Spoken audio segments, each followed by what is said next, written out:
రైతు బంధు పథకాన్ని ఎగ్గొట్టారు. ఇంతకు మించి మీరు చేసింది ఏముంది రైతులకు? ఒక్క మంచి పని చెప్పండి మీరు రైతులకు. వరంగల్లో 9 హామీలు ఇచ్చారు రైతు డిక్లరేషన్ పెట్టి. 9 హామీల్లో ఒక్కటి అమలైందా అని నేను అడుగుతా ఉన్నా. రైతు కూలీలకు 12,000 అన్నారు ఇచ్చిండ్రా? కౌలు రైతులకు 15,000 అన్నారు ఇచ్చిండ్రా? రైతు భరోసా 15,000 అన్నారు ఇచ్చిండ్రా? 10 రకాల పంటలకు బోనస్ అన్నారు ఇచ్చారా? రుణమాఫీ మొదటి సంతకం మొదటి రోజే రుణమాఫీ చేస్తామన్నారు చేశారా? అసలు రైతులకు ఇచ్చిన 9 హామీల్లో ఒక్క హామీ అమలైందా అని నేను అడుగుతున్నా. ఇంకా ఈ ఘనతకు ముఖ్యమంత్రి గారు మహబూబ్ నగర్ లో వీళ్ళు ఏడాదైన సందర్భంగా 3 రోజుల పాటు రైతు వారోత్సవాలు జరుపుతారట. ఏం చెప్తావు రైతు వారోత్సవాల్లో? మీకు అన్ని ఎగబెట్టినాం, మోసం చేసినాం, దేవుని మీద ఒట్టుపెట్టి మిమ్మల్ని ఆగం పట్టించినాం అని రైతు వారోత్సవాలు జరుపుతావా? 3 రోజుల పాటు రైతు వారోత్సవాలు జరుపుతారట వీళ్ళు మహబూబ్ నగర్లో. వీళ్ళ ఏడాది పాలన గొప్పగా చేసిందట రైతులకు. ఏం చేసిండ్రు? మార్కెట్లో పోతే వడ్లు కొనే దిక్కు లేదు, పత్తి కొనే దిక్కు లేదు. మొన్న నేను ఖమ్మం పోతే 6,500కి మించి ఏ ఒక్క రైతుకు కూడా వాళ్ళకి పత్తికి డబ్బులు రావడం లేదు. 7,520 మద్దతు ధర ఉంటే యావరేజ్ ఖమ్మం మార్కెట్లో పత్తి రైతులకు లభించింది కేవలం 6,500. అంటే క్వింటల్ పత్తి మీద ప్రతి రైతు 1,000 రూపాయలు నష్టపోయిండు. నువ్వు చెప్పిందేమో 500 బోనస్, జరిగిందేమో 1,000 రూపాయలు తుట్టి. అంటే 1,500 రూపాయలు ఓ క్వింటల్ మీద పత్తి రైతులకు నువ్వు మోసం చేసినావు.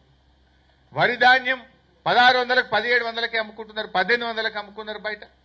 సన్నాలకు బోనస్ అన్నావు, సన్నాలన్నీ కూడా ఎక్కడ కూడా బోనస్ వస్తున్న పరిస్థితి లేదు. నువ్వు చెప్పింది 46 లక్షల మెట్రిక్ టన్నుల సన్నాలు కొట్టమన్నావు.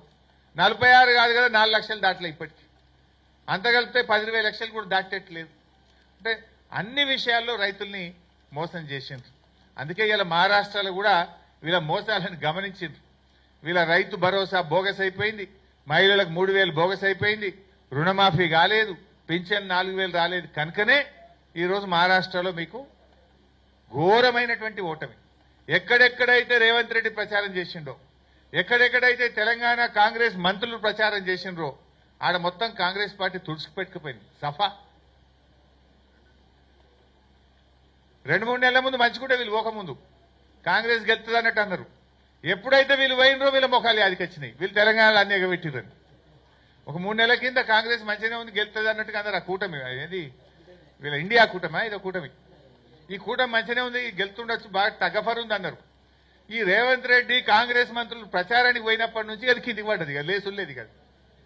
అందులో బార్డర్ ఏది తెలంగాణ బార్డర్లో వీళ్ళు ఎక్కువ తిరిగిరు. విదర్భ, మరట్వాడ ఆడ మొత్తం కుదిరిచిపెట్టుకుపోయింది. వీళ్ళు ఏడైతే తిరిగినరో ఆడనే ఖతమైపోయింది. అంటే ఏది బిడ్డ మీరు తెలంగాణలో మోసం చేసింది చాలదని ఇంకా మమ్మల్ని మోసం చేసేందుకు వచ్చిండ్రా అని ఆ ప్రజలు తెలివికి వచ్చిండ్రు, మంచిగా బుద్ధి చెప్పారు మీకు.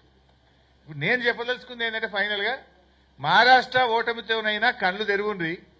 ఇంకా మోసాలు, ఈ పిచ్చి పిచ్చి మాటలు, ఢిల్లీకి మూటలు కట్టుడు, ఈ పిచ్చి మాటలు మాట్లాడు బంద్ చేసి ప్రజలకు మా హామీ ఇచ్చిన 6 గ్యారెంటీలు వెంటనే అమలు చేయండి.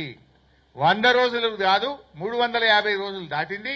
ఇప్పటికైనా ఇంకా మాయ మాటలు, బోగస్ మాటలు బంద్ పెట్టుండి 6 గ్యారెంటీలు వెంటనే అవ్వాతాతలకు 4,000 పింఛన్